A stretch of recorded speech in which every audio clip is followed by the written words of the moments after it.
Stop touching my face. I had my face touched today by a dentist who's also a really good friend of mine, who I knew long before he was a dentist. And I never knew him in a dentist context. So that was a new experience to have like my buddy, Grant, be all up in my mouth.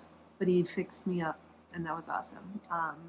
Last year at this time, I was giving a rather unconventional graduation speech to a very special cohort of students. They were students I'd had from 7th all the way to 12th grade.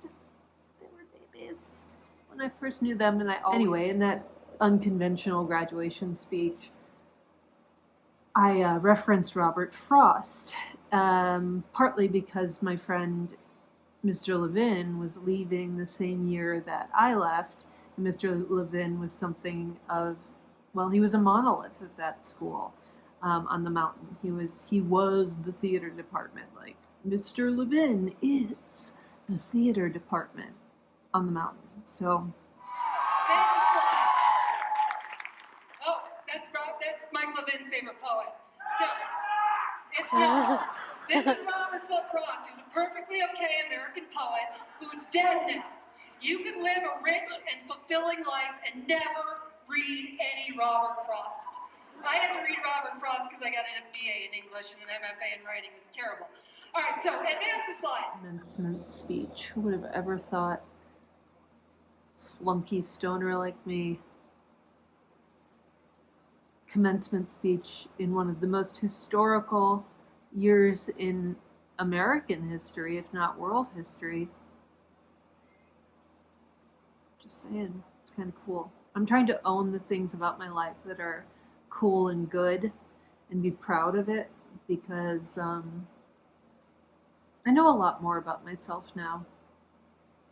When I learn more about myself, I'm more like, okay, dude, you've done pretty darn good given the assortment. Robert Frost, who I called Bob Frost, and I called Robert Frost Bob Frost in front of Mr. Levin one day, and he laughed really hard, and I had to cop to this. I got the idea to call Robert Frost the poet. Like, if you're an American and you went through American schools and you don't know who Robert Frost is, Polar, happy Friday. How? You can't escape American schools without knowing the poem The Road Not Taken. You won't escape this video without knowing that poem and knowing my feelings about it. But anyway, my friend Daniel, when we were in college, ripped all the Robert Frost out of his Norton Anthology of American Literature, dismissively Bob Frost, and I was delighted. And then I knew that Daniel and I would be friends for the rest of our lives, because anyone who had the American audacity to rip those pages out of it's like ripping Jesus out of the Bible, the New Testament. It's like ripping Jesus out of the New Testament, or at least like that was the mid-90s. So in the mid-90s, it really was sacrilege to rip Bob Frost out of your Norton Anthology. So like, I like to keep badass friends around. Daniel is a badass friend. Mr. Levin, when I called Robert Frost Bob Frost, found it hilarious, and I said, do you also, English teachers, we're both English teachers, you got to keep that on the DL, especially in the state of like Arizona, Texas, Nebraska, Iowa, West Virginia. I mean, I'm sure you got to keep your position on Robert Frost kind of on the DL, because people will think you're grooming children to not like Robert Frost, who's been dead for like years. Well, 70 years. When was Kennedy elected? Inaugurated. On the day John F. Kennedy was inaugurated, Robert Frost gave a speech and then went right from the podium into his casket. So whatever day that was, it was basically the day Robert Frost died. He also bombed Kennedy's inauguration. Mr. Levin and I agreed. We rewatched video of Robert Frost repeatedly reading at the Kennedy inauguration, and it's on YouTube. You can find it. Because Robert Frost, it's got to be digitized. Saved tons of fucking archival footage of Robert Frost, and then like nothing of, I don't know, um, old man poems. Old man poems, feel good poems, and that's fine. We need feel good poems. I'm not shitting on feel good poems anymore. I shat on feel good poems for most of my life, academically and in the classroom, but I'm not going to shit on them anymore. We need feel good anything right now at this point. We're desperate. We are desperate. Rhyme in your poems, make feel good poems, write a story about a puppy, make good feelings with art. I think that's okay too right now. Typically, I wouldn't allow for it though. My aesthetic. Life is suffering. I like art that helps me make sense of things I can't make sense of. Like, I'm never like, well, I love this peony. I've got some beautiful peonies from my mom. Why? Why do I love this peony? I don't like, we don't question things that bring us joy generally, unless it's like booze or meth, right? Or cocaine or heroin, you know, whatever the bad drugs are. We don't question joy, so I kind of like stuff that's dealing with the harder parts of life. And we do question suffering, at least I do. When I'm suffering, I'm like, why is this happening? My life has a lot of why is this happening moments. So does yours, probably. I don't know anything about your life. Anyway, I do know something about Robert Frost because I've studied American English for a long time. Not my son, but long enough, and I've really studied it. So Mr. Libin and I agreed with smart people who studied the English language. Bob Frost was dumb. Bob Frost. We once sat in a faculty development meeting run by a woman who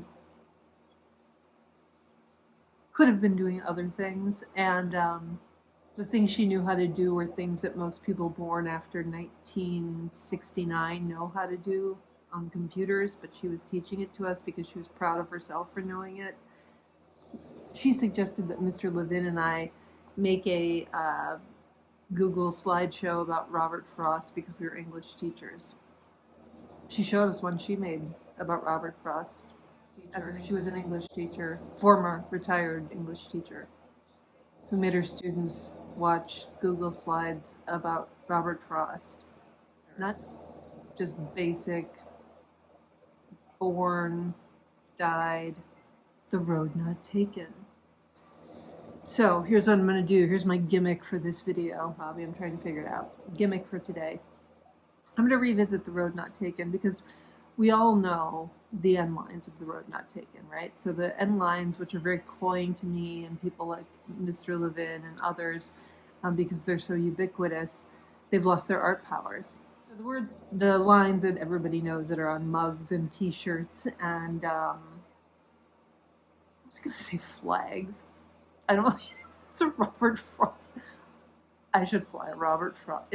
If Mr. Levin ever comes to visit Chicago, I'm going to fly a Robert Frost flag on my deck, my patio, my slab of concrete with some wood slats around it. Yeah, on that, I'm going to put a flag of Robert Frost. Lines that everybody's familiar with from the poem, The Road Not Taken, are these, and they're the final lines of the poem.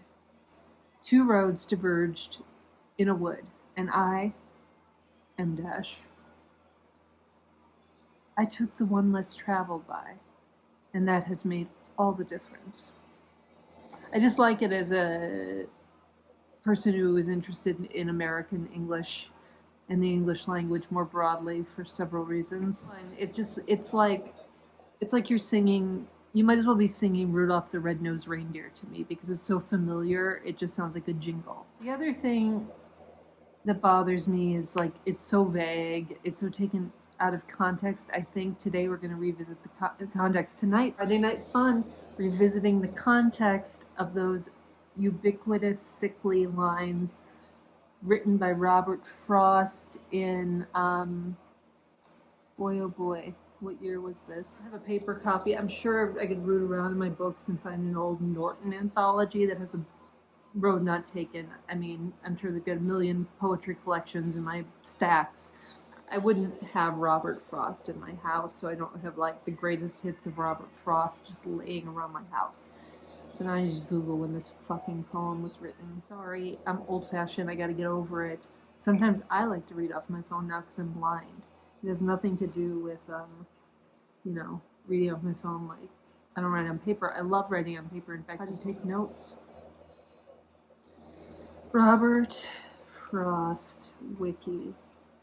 This motherfucker was born 1874, and we still teach him in American public schools, like as a core text. Like, students of 2022 who've lived through the pandemic and Trump and will live through so much more and are living through so much more, school fucking shootings. Oh, don't even get me started. I'm not going to go there today. I'm sticking to Robert Frost, which is. So, they're like really good living poets and artists, but we feed our students Robert Frost. I was born 1874, died in January 29th, 1963. God, now I gotta find out when Kennedy was inaugurated. Anyway, find out later. You know when Kennedy was inaugurated. You know the facts. Or you will find the facts. Go find the facts. I'm inviting you to find some facts. Word Randall Gerald. Good old Randall Gerald. Oh, the Norton Anthology. Oh my goodness. Yeah, of course he did. He had a hand in the Norton Anthology. That's why he's a benefactor. That's fine. Okay, whatever. Oh my god, there's a Google question. What is the real meaning of The Road Not Taken? It says The Road Not Taken is a poem that argues for the importance of our choices, both big and small, since they shape our journey through life. Duh. Duh, Robert Frost. Duh! I say to my students, you can write a poem about anything, but ask yourself, like, does it need to be in the vessel of a poem, or should it be a sentence, or should it be a story, or should it be something you say out loud, or should it be something that you just keep to yourself? Maybe Robert Frost should have kept this poem to himself. We'll find out in a minute, because I'm going to read it out loud for you. Atlantic Monthly, 1915. So we're still feeding children a 1912 whatever poem whose point is a duh point, that our choices have consequences. That's what this poem's message is. Our choices have consequences. So like if a student, high school senior say, came up to me in a creative writing class and he said, okay, I want to write a poem about how our choices have consequences. Depending on the student, in all likelihood, I would say, why would you write such a poem? Who doesn't understand that our choices have consequences? Are you writing a poem for babies? If it's poetry for babies, that's great. So I think Robert Frost's The Road Not Taken is poetry for babies, but let's see. So what I'm going to do is stanza by stanza, give a little critique, sum it all up, and then I'm going to read to you some of my own quotable spins on Frost's Road Not Taken. The Road Not... I'm already fucking it up. The Road Not Taken. 2 roads diverged in a yellow wood, and sorry I could not travel both, and be one traveler. Long I stood, and looked down one... No, it's clunky. Gotta go back. 2 roads diverged in a yellow wood, and sorry I could not travel both, and be one traveler. Long I stood, and looked down one as far as I could.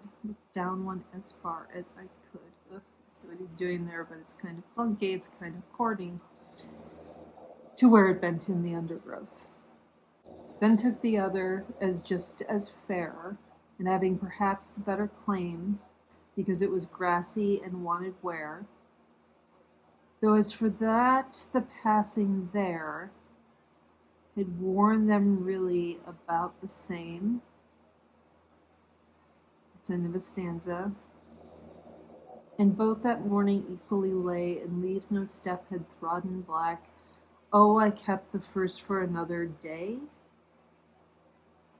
Exclamation point, not a question mark. Yet knowing how way leads onto way. I get it. It's the iambic pentameter. Yet knowing how way leads onto way, I doubted if I should ever come back.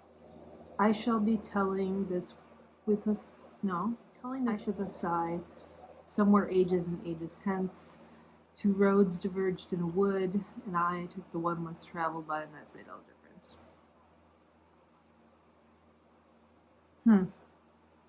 It's clunky to me.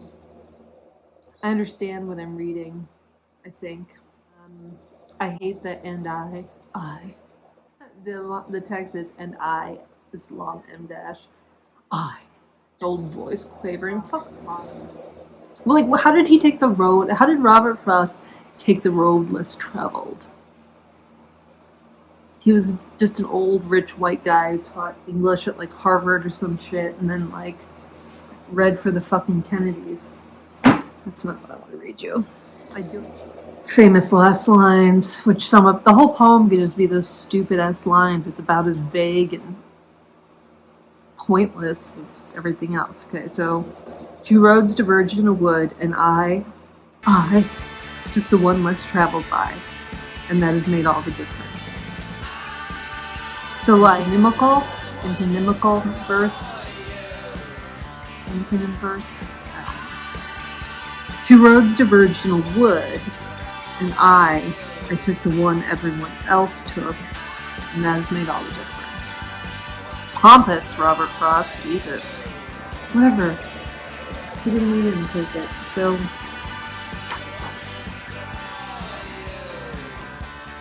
Here we go. These are mine. The roads diverged in the wood.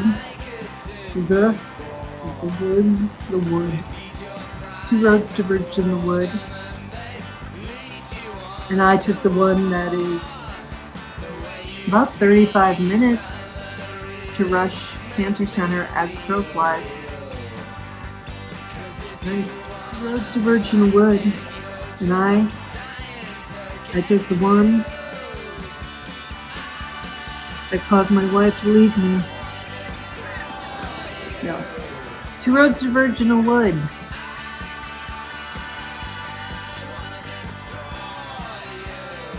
Two roads diverged in a wood, and I took the wrong one. Roads diverged in a wood, and I took the one that bypassed Phoenix by way of Bullhead City or some shit. And that has made all the difference. Roads diverged in a wood, and I took the public school route. And that has made all the difference. T-shirts, mugs, giving to your dad, Father's Day. Happy Friday night. Be good hooligans.